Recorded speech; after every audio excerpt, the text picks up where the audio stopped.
الحمد لله رب العالمين والصلاة والسلام على سيد المرسلين سيدنا محمد وعلى آله وأصحابه أجمعين أما بعد. قال النبي صلى الله عليه وسلم: الصدقة لتطفئ غضب الرب وميتة السوء، أو كما قال رسول الله صلی اللہ علیہ وسلم. بزرگوں، دوستوں، بھائیوں اور گھر پر سننے والی سب مائیں اور بہنیں، آج کل سب کی زبان پر، ہم سب کی زبان پر یہی ہے کہ اس وبا سے نجات کب ہوگی، اس بیماری سے ہم کب چھوٹیں گے اور کب ہمیں آزادی ملے گی. انبیاء کرام علیہم السلام اور جناب نبی کریم صلی اللہ علیہ وسلم کی تعلیم، اسی طرح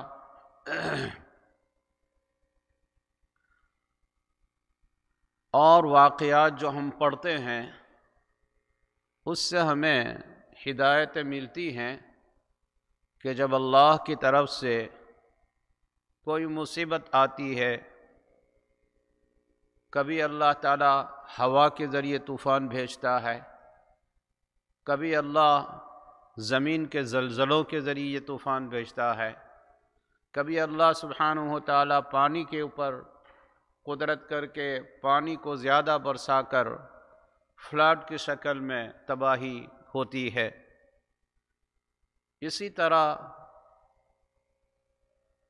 بہت ساری چیزیں ایسی ہوتی ہے کہ جس سے ہم مصیبت میں، تکلیفوں میں مبتلا ہو جاتے ہیں. حضرت موسیٰ علیہ السلام اور افلاطون، ان کی گفتگو سے بہت اچھی ہمیں نصیحت ملتی ہے. افلاطون نے حضرت موسیٰ علیہ السلام سے یہ کہا کہ اگر یہ سارا آسمان جو ہے وہ کمان بن جائے، وہ تیر و کمان جو آتا ہے تیر پھینکنے کے لیے، تو سارا آسمان جو ہے وہ کمان بن جائے، اور جتنی بھی مصیبتیں دنیا میں آنے والی ہو یا آتی ہو، وہ ساری مصیبتیں تیر بن جائے، زلزلہ ہو، فلڈ ہو، وبائی بیماری ہو، یا اور جو بھی حادثات، بیماریاں وغیرہ ہو، وہ سب کے سب تیر بن جائے، اور اللہ تعالیٰ اس کمان کو لے کر تیر کو پھینکنے والے ہوں، مارنے والے ہیں، تو بچاؤ کی شکل کیا ہے؟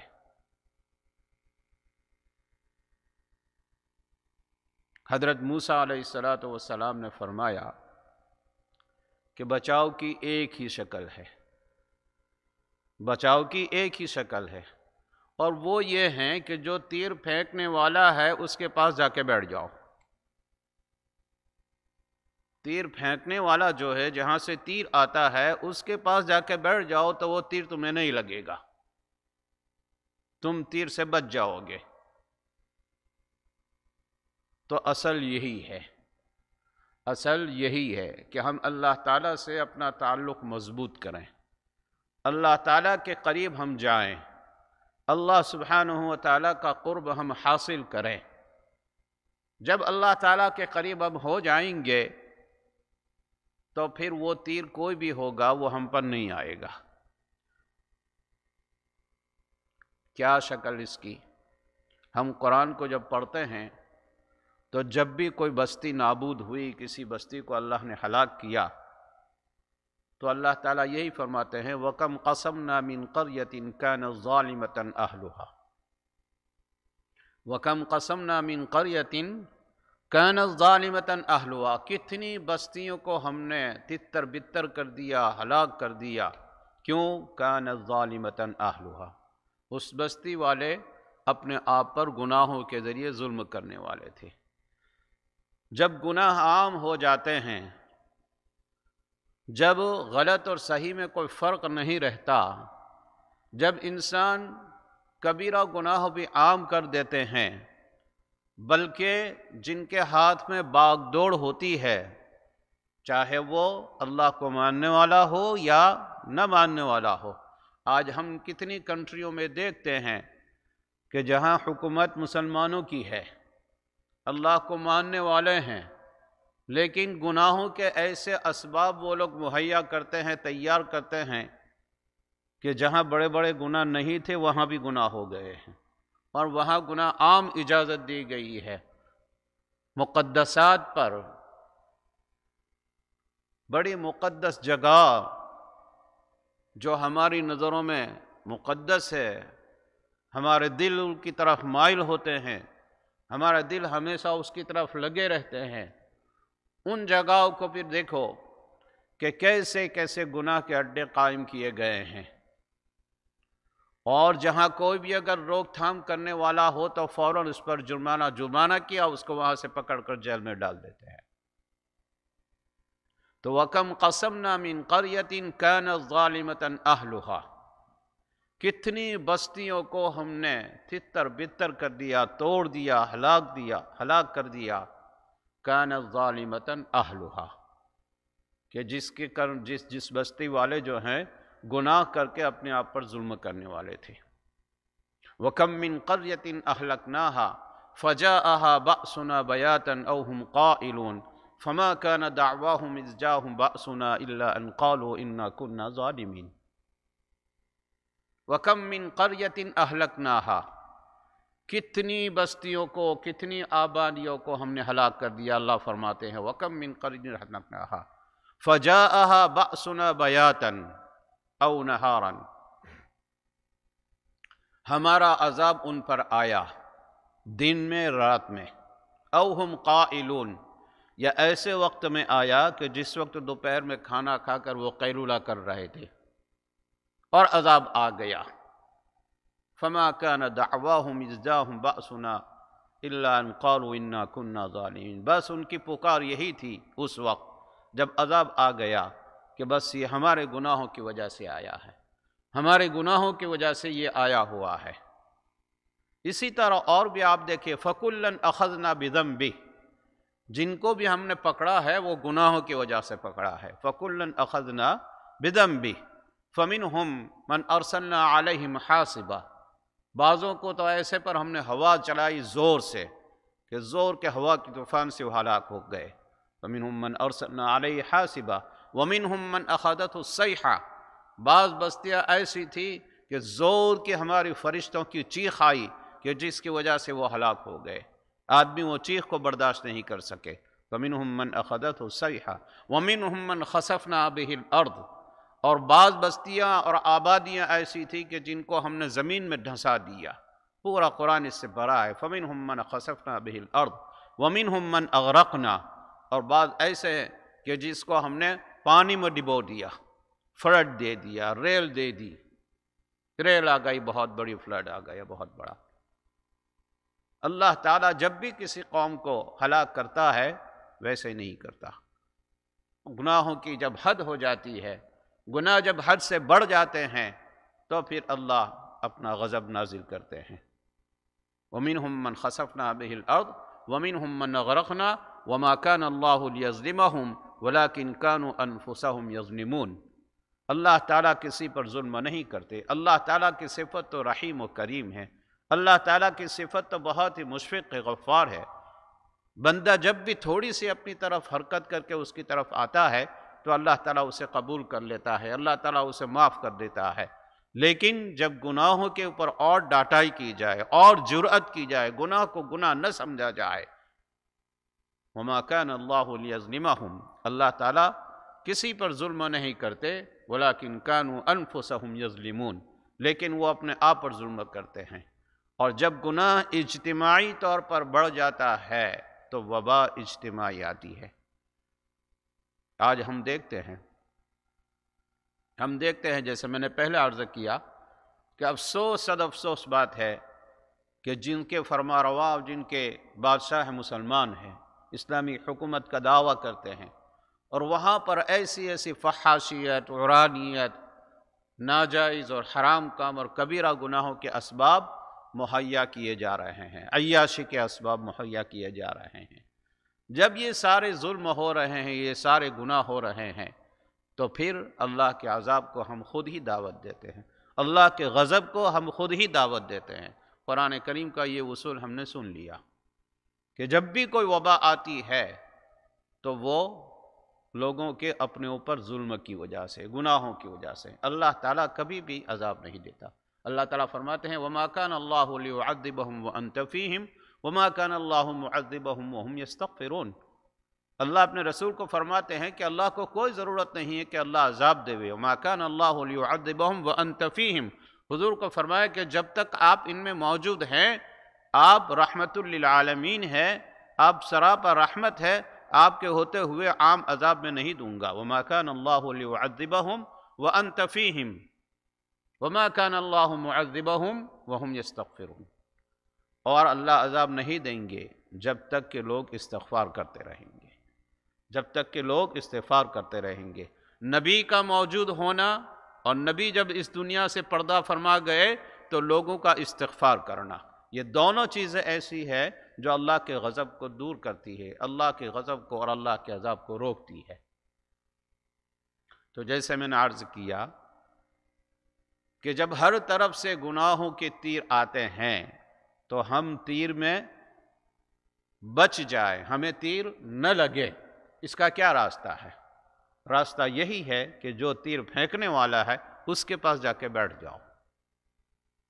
جب اس کے پاس جا کے بیٹھ جائیں گے تو تیر ادھر جائیں گے، آپ تو ادھر ہے، تو آپ کو کوئی نقصان نہیں پہنچے گا۔ تو سب سے اول طریقہ اللہ کے عذاب سے، وبا سے بچنے کا یہ ہے کہ ہم اللہ کی عبادت کے پر آ جائیں، قرآن کریم کے احکام پر عمل کرنے والے بن جائیں، اللہ کا قرب پیدا کرنے والے اعمال کرنے والے بن جائیں، عبادت گزار بن جائیں، اور صرف عبادت نہیں، دین مکمل اختیار کر لے۔ آج ہمارے معاملات بھی دیکھیے، ہمارے معاشرت بھی دیکھیے، معاملات میں ہم ایک دوسرے کو دھوکہ دینے کی فکر کر رہے ہیں، معاشرت میں بھی ایک دوسرے پر ظلم کرنے کی فکر کر رہے ہیں، ایک دوسرے کی غیبتیں کرنے کی فکر کر رہے ہیں۔ اس مبارک مہینے بھی ہمارے ہاتھوں میں ایسا ہتھیار اور ایسا ایک آلہ آ گیا ہے، ایسا ایک آلہ آ گیا ہے چھوٹا سا 4 انچ کا، کہ اس سے بیٹھے ہوئے ساری دنیا کی بدگوئیاں کرتے ہیں۔ رمضان کے مہینے میں بھی ادھر تہمت لگائی، ادھر تہمت لگائی، اس کی غیبت کی، اس پر کیچڑ اچھاڑا، اس کو کوئی برے نام سے پکارنے لگ گئے، یہی ہو رہا ہے۔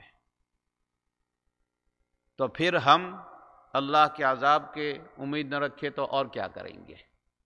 اس لیے سب سے پہلی بات تو یہ ہے کہ پورا دین پر عمل کر کے، عبادات ہو، معاملات ہو، اخلاقیات ہو، معاشرت ہو، ہماری زندگی ہو، کچھ بھی ہو، ان سب میں ہم اللہ کے احکام، بتائے ہوئے احکام پر عمل کریں تاکہ ہم اللہ کے قریب ہو جائے، کوئی تیر ہمیں نہ لگے۔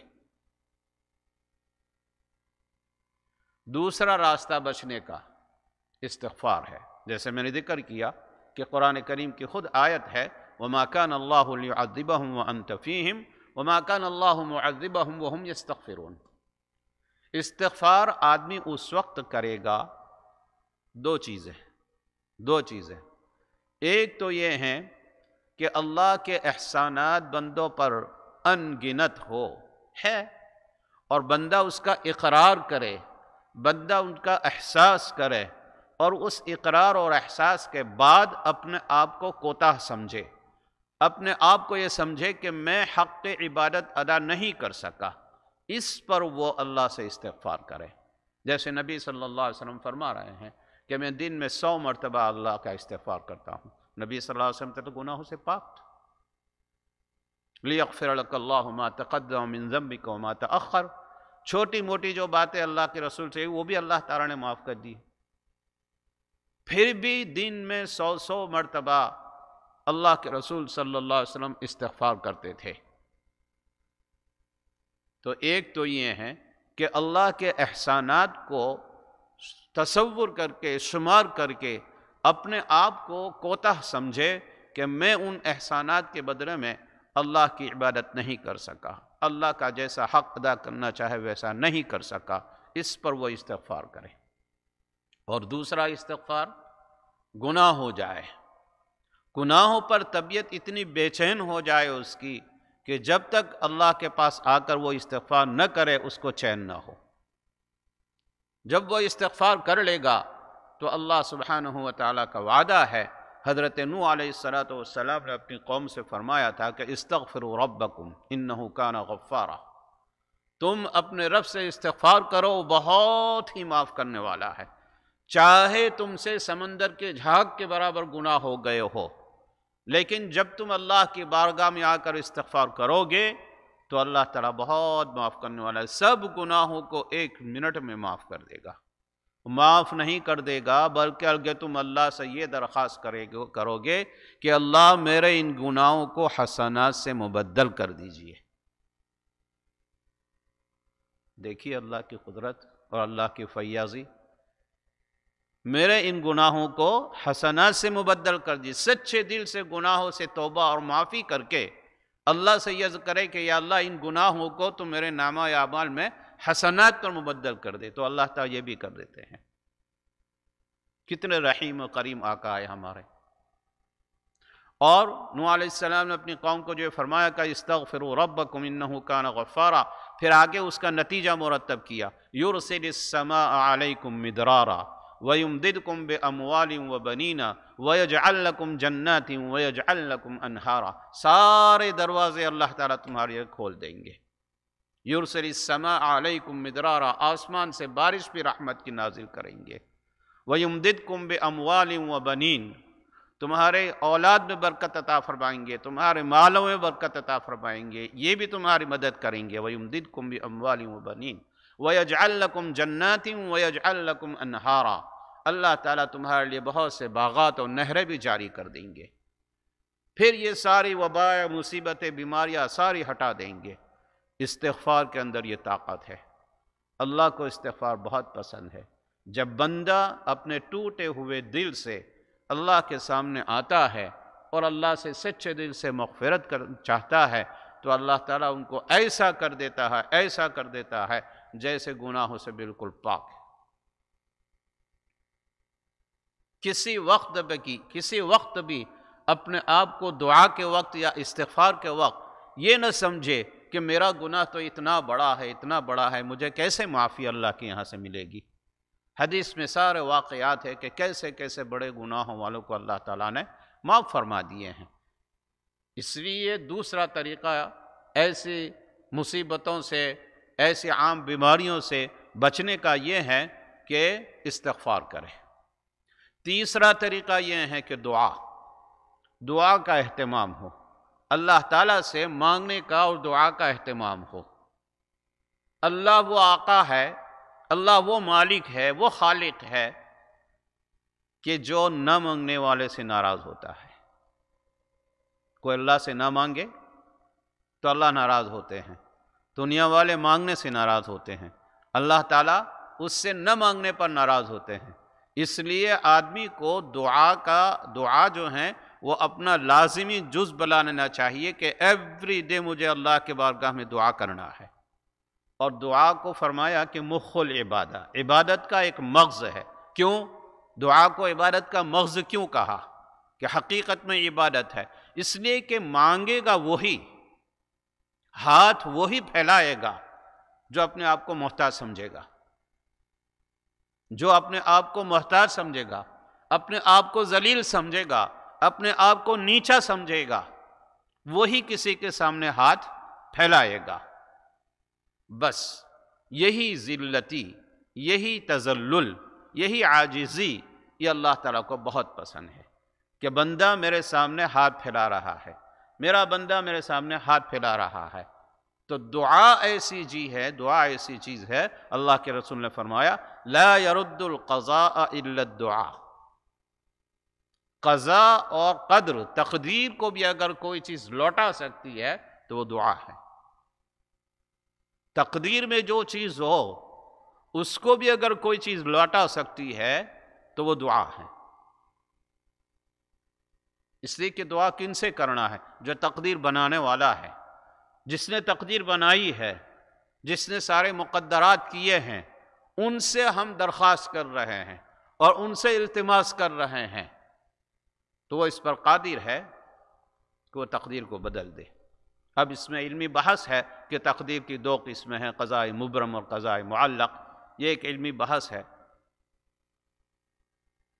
اللہ تعالیٰ نے بعض تقدیر ایسی ہی بنائی ہے کہ اس پر یہ ہے کہ میرا بندہ یہ دعا کرے گا مجھ سے۔ اللہ تو علم غیب جاننے والے عالم الغیب ہے کہ یہ بندہ مجھ سے یہ دعا کرے گا، اور جب یہ دعا کرے گا تو یہ مصیبت اس سے ہٹ جائے گی، یہ دعا کرے گا تو یہ نعمت اسے مل جائے گی، جو چھنی گئی ہے، جو لے لی گئی ہے، وہ نعمت اسے واپس مل جائے گی۔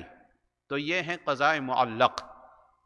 قضاء معلق کہ اللہ تعالیٰ نے کچھ تقدیروں کو دعا کے ساتھ معلق کیا ہے کہ یہ بندہ جب یہ دعا کرے گا تو یہ اس کو ہٹا دوں گا اور یہ مل جائے گا، یہ ہے قضاء معلق۔ اور ایک ہے قضاء مبرم جو بالکل پختہ قضا ہے، وہ نہیں بدل سکتی، لیکن بندہ اللہ سے دعا کر کے اپنے اوپر آنے والی مصیبتوں کو بدلوا سکتا ہے، اپنی چھینی ہوئی نعمتوں کو واپس لا سکتا ہے، لیکن شرط یہ ہے کہ سچے دل سے اللہ کے سامنے اپنی عاجزی کا اظہار کرتے ہوئے اور قبولیت کی امید رکھتے ہوئے۔ اللہ کسی کی دعا کو رد نہیں فرماتے، کوئی بھی دعا کو اللہ تعالیٰ رد نہیں فرماتے، دے ہی دیتے ہیں۔ وہ نہیں تو اس بندہ نہیں جانتا کہ اس کے لیے کون سی چیز بہتر ہے، اللہ جانتے ہیں، وہ نہیں تو اس کے بدلے میں دوسری چیز اللہ تعالیٰ اسے عطا فرما دیتے ہیں۔ تو دوسرا طریقہ ان وباؤں سے بچنے کا، ان بیماریوں سے بچنے کا، یہ طریقہ جو ہے وہ دعا ہے۔ بلکہ تیسرا طریقہ ہوا، ایک تو اللہ تعالیٰ کی عبادت کے لیے اللہ کی طرف ہو جائے، اعمال صالحہ کی طرف متوجہ ہو جائے، دوسرا استغفار کرے، تیسرا دعا کرے، اور چوتھا طریقہ صدقہ۔ میں نے پہلے جو روایت اللہ کے رسول صلی اللہ علیہ وسلم کی حدیث تلاوت کی کہ اللہ کے نبی صلی اللہ علیہ وسلم نے فرمایا الصدقۃ لتطفئ غضب الرب، کہ صدقہ یہ اللہ کے اور رب کے غصے کو بجھا دیتا ہے۔ اور دوسرا فائدہ فرمایا حضور نے وَتَدْفَعُ مِیتَةَ السُّوءِ، برے خاتمے سے بچا لیتا ہے صدقہ، خاتمہ اس کا برا نہیں ہوگا، ایمان پر خاتمہ ہوگا۔ یہ صدقے کی اللہ کے رسول صلی اللہ علیہ وسلم نے خاص تعریف بتائی۔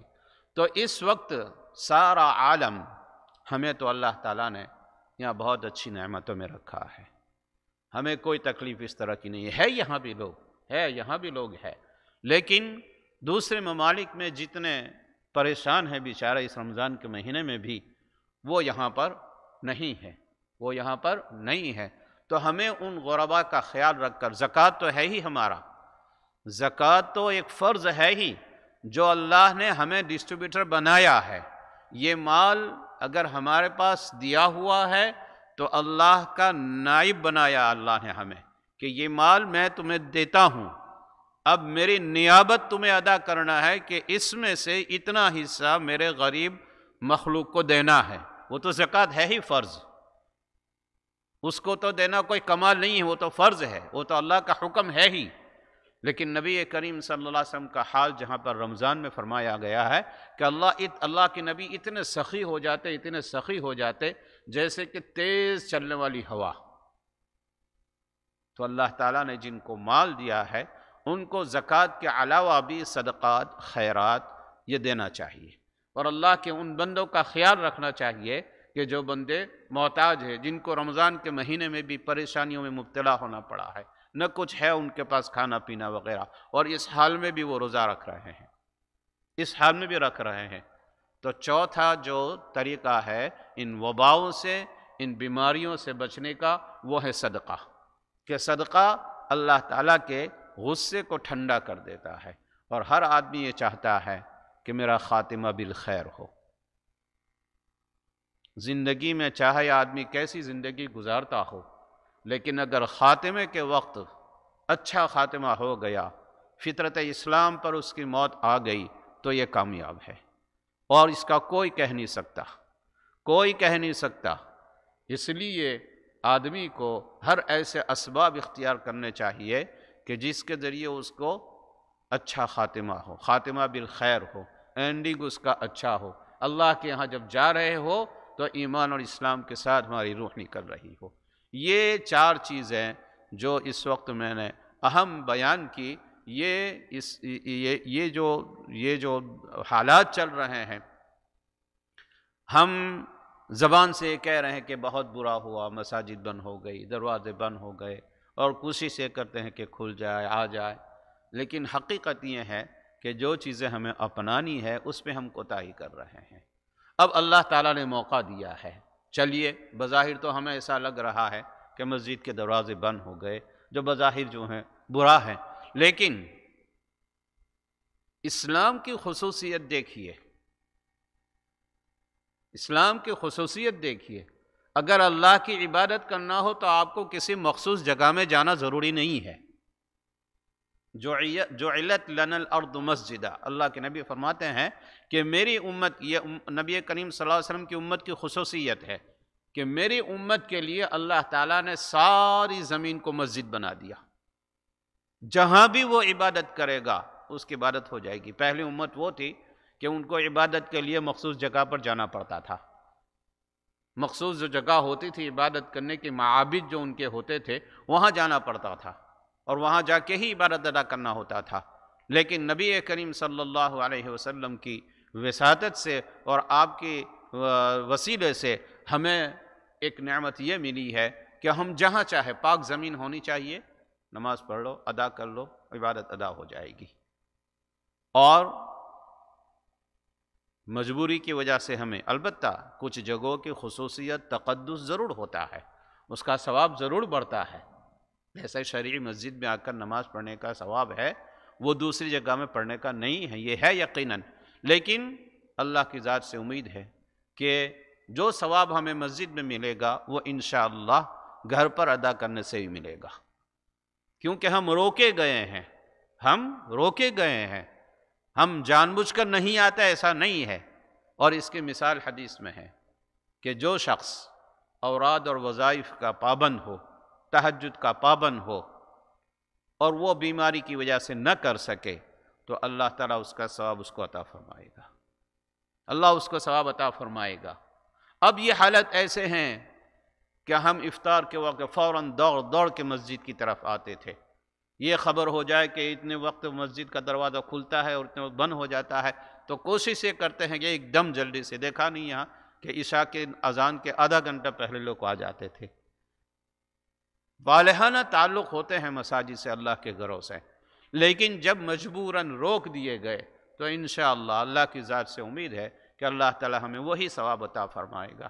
تو یہ موقع ہے اپنے گھروں کو مرکز اسلام بنائے گا، اپنے گھروں کو مساجد بنانے کا، اپنے گھروں کو اللہ کی کتاب کی تلاوت سے منور بنانے کا، یہ موقع اللہ تعالیٰ نے ہمیں دیا ہے۔ اور ساتھ ساتھ یعنی جو میں نے 4 چیزیں بیان کی اس کو خاص تعریف رکھو۔ ایک تو یہ کہ اللہ کی عبادت، دین پر مکمل عمل، قرآن کے احکامات پر، کہ اللہ کے پاس جا کے بیٹھ جاؤ، اللہ کے پاس جا کے بیٹھ جاؤ، کوئی تیر تمہیں نقصان نہیں دے گا۔ نمبر 2 استغفار، نمبر 3 دعا، اور نمبر 4 صدقہ اور خیرات۔